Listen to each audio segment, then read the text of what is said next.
Well, the weather outside is weather. I do love the heavy rain in this game with like a little bit of fog. I don't know, it just makes it a little more immersive in my opinion. Anyways, we are in year 6, season 2. This is Shades of Red, and we had a big rebalancing for not only gear but weapons and exotic weapons. So what I'm going to do in today's video is I'm going to catch you up to speed on what weapons I'm using, why I'm using them in the manner I have. I'm going to show you what weapon talents to use over others, and I will show you what exotics to use right now during this patch, because we all know that every season, every patch, things are subject to change or rebalancing, what have you. So this is your most up-to-date version of the best weapons and weapon talents to use right now in the Division 2. Here we go. What's going on, YouTube? Kamikazevondoom here with another Division 2 video, so sit back, relax, grab that popcorn, don't forget to hit that like, subscribe if you haven't already, and let me know what you think in the comment section below. But that's right, we are going to go over weapons, weapon talents, and exotics to use right now in the game, and why. So I hope you enjoy. And, well, let's go ahead and get started. All right, so we're going to start off... I don't really want to start off with the exotics, so let's start off with the high ends, okay? So I'll show you what high ends I am using with what talents. We'll talk about why. I will show you the exotics that I am using right now and why. And then we'll run over to the crafting bench and we can talk about any honorable mentions when it comes to weapon talents that I might not be using right now. Now, if I miss anything or I might glide over a certain weapon or weapon talent that you like or swear down by all means, let me know in the comments and I will try it out. But this is what I am currently using right now in Year 6, Season 2. Now, starting off with the Carbine 7, I do have Flatline on here. Remember, Flatline amplifies your weapon damage, and the easiest way is to find a weapon with the long underbarrel rail attachment slot for the linked laser pointer mod. Now, you can use that mod from the Technician specialization, and what that does is it pulses the enemy whenever you aim your weapon, and then you get this amplified damage from Flatline for free. All you have to do is aim your weapon and boom, you have them pulsed and you have that amplified damage. It's one of the easiest ways of getting a damage buff just by aiming your weapon, and I highly recommend you try it out. Remember, it's only available on weapons with the long underbarrel rail attachment slot on these weapons. That way you can have the linked laser pointer, use it with that flatline, and then even spotter, and then you're good to go. The spotter flatline meta is still in full effect, and people are still using it till this day. They are just not using the King Breaker because the King Breaker got a huge nerf. So we're not using that anymore. But normal flatline, oh yeah, all day. That's really good, really strong. Next up, we have FAMAS here with Sadist. Now, Sadist is one of the biggest talents to use right now in the game, and it's because of this amplified damage of 30% to bleeding enemies. Now, remember, you can use this with, like, say, the Ridgeway's Pride chest piece and then Wicked on the backpack, and that will increase your weapon damage while this amplifies your weapon damage. So it's a really strong talent to use, and enemies that bleed typically try to run away or heal up, so it's perfect for like a nice little tank build. Get that bleed on them and just face tank them until they're done. Next up, we have the Savage Wolverine, Perfectly Close and Personal. Now, Perfectly Close and Personal, that's a 38% weapon damage buff. That's a huge weapon damage buff. Now, this would only be good on like a tank AR build using, the Savage Wolverine. And then you might have to hide behind a shield or something like that. I mean, you have to be within 7 meters of an enemy, so that's fairly close to get that extra weapon damage. So something PvE related or PvP, but you'd have to be really close to the enemy to get that to proc. But it's still a very, very strong weapon talent to use right now. The test subject is still as strong as ever. Perfectly in sync, you get up to 40% weapon damage and 40% skill damage. by using this weapon, and that's just by shooting the enemy a few times while your skills hit them. Really strong weapon. The Dark Winter and Perfect Killer is such a good weapon talent right now. They buff this sucker up to 90%.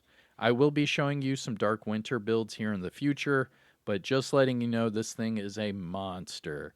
It is a fan favorite just because it's the Dark Winter, but now it's even more so a fan favorite because it hits so freakishly hard. It's so good. Going down, the apartment, this one did get a buff. The Perfectly Measured got a little rework and extra damage at the back end. But in my opinion, it's still not that great. It's fun, but I'm just not a big fan. I remember Perfectly Measured on the Rail Splitter way back in year 1. It was amazing and fun. But for some reason, the apartment just does not have the same feel. Maybe it's because the RPMs start out lower and it gets even lower at the last part of the magazine. But it does hit really hard. So something like a Negotiator's build for like Dark Hours and like Boomer, something like that, the apartment will shine. You know, close quarters, Negotiators get those crits up, and then by the time you're at the last part of that magazine, you get that 38% damage weapon buff. I mean, it's not bad, but it's not the best. The Sleipner, Sleipner?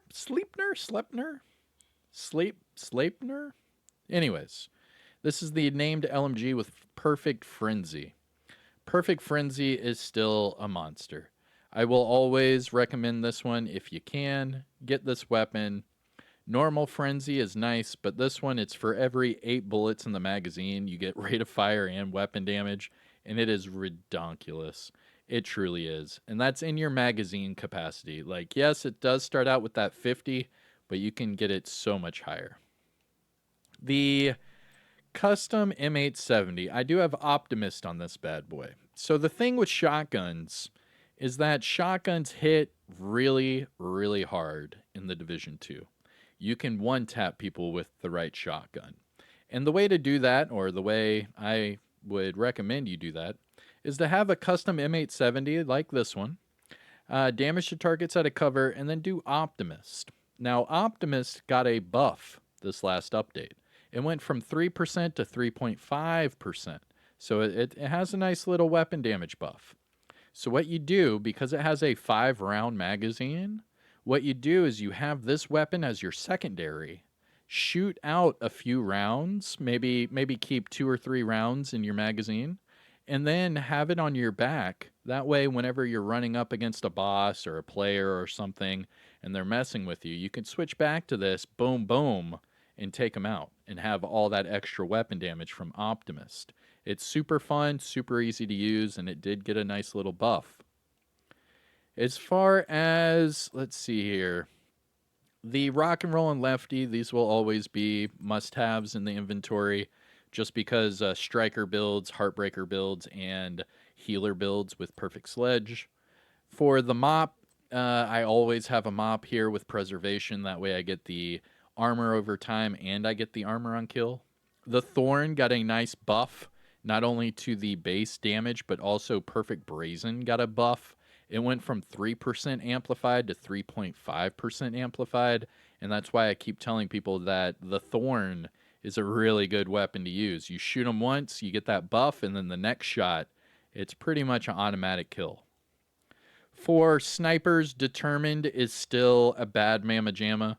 Using Determined with Headhunter is a given. It's like spaghetti and the meatballs. It's like how you say cheese and pizza. I mean, come on. It's really, really good. Determined Headhunter is still going to be a meta. The devs said that they're not going to change it and that it works as intended. So sniper builds unite, and I will be putting a new one together here soon. Here's another sniper with Determined. Same thing, same logic. The classic M1A with Flatline. I mean, this thing just hits like a Mack truck, and it hits even harder once you have a pulsed enemy. Having Flatline with Spotter, remember that's 30% amplified damage to pulsed enemies, just like the 30% you get from Sadist.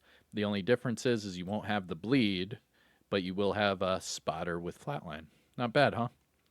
For the LVOAC Sadist, same logic, 30% amp damage, get them on that bleed.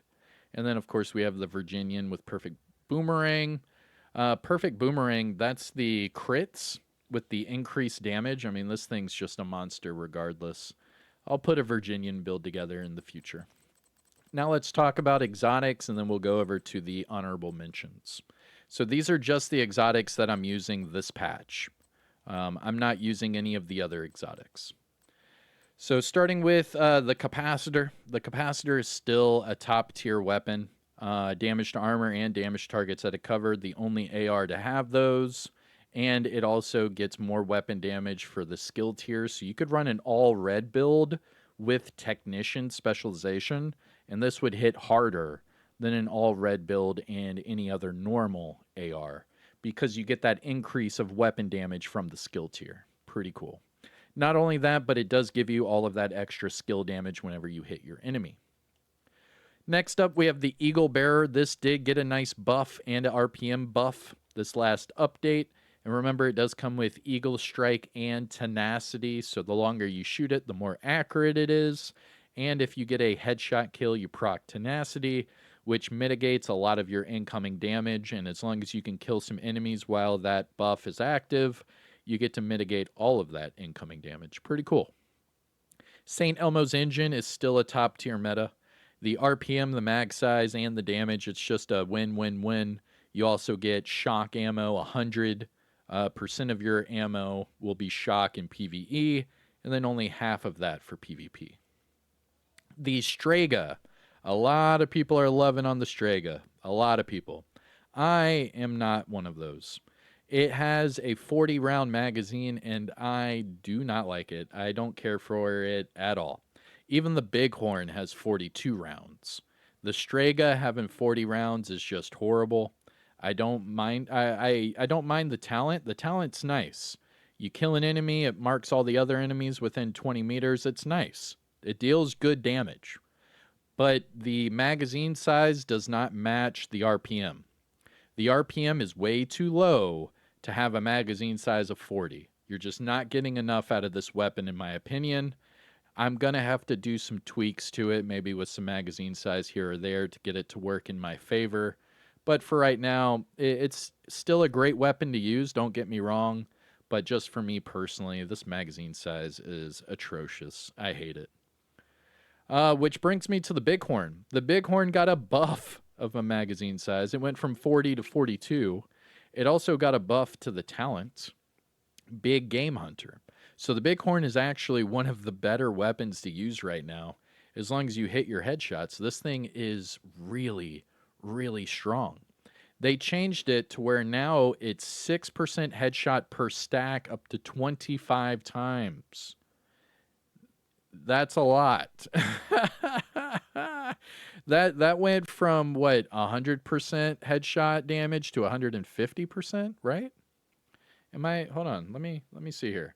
So if I were to let's do, yeah, that's a 50% increase. They made this thing another meta. It was already strong for people that hit headshots, but now it's 50% stronger. So just put this on a headshot regen build, something like that, and you're good to go. Just hit your headshots. They will die. Moving down, we have the Backfire. The Backfire got a huge buff this last update. Highly recommend you try it out. The Backfire is huge right now. The reason being is the talent got a rework. Instead of one shot per stack, now it's one shot, 2 stacks. So you get to stack up twice as fast. And instead of stacking up to 200, it's just 100. So they made it to where it's the same amount, just cut in half. Nice. So instead of 4 magazines to get the proc, you get 2 magazines to get the proc. And they cut the bleed down, so the bleed's not as bad, and you get to have all that extra crit hit damage. The Backfire is super strong. Lady Death will forever be a strong weapon to use. Nothing was changed really with it. It's still a super strong weapon. The Ouroboros did get a reduction in RPM, but it's still a super, super strong weapon. The Bullet King got a buff, and the talent Bullet Hell, you never have to reload. So you get to just face tank whatever it is you want. This one's super strong. A lot of people are telling me to use it. I still have not used it yet. I've been using the Pestilence because the Pestilence buff is way stronger than the Bullet King buff. And, well, let's go ahead and just jump to that.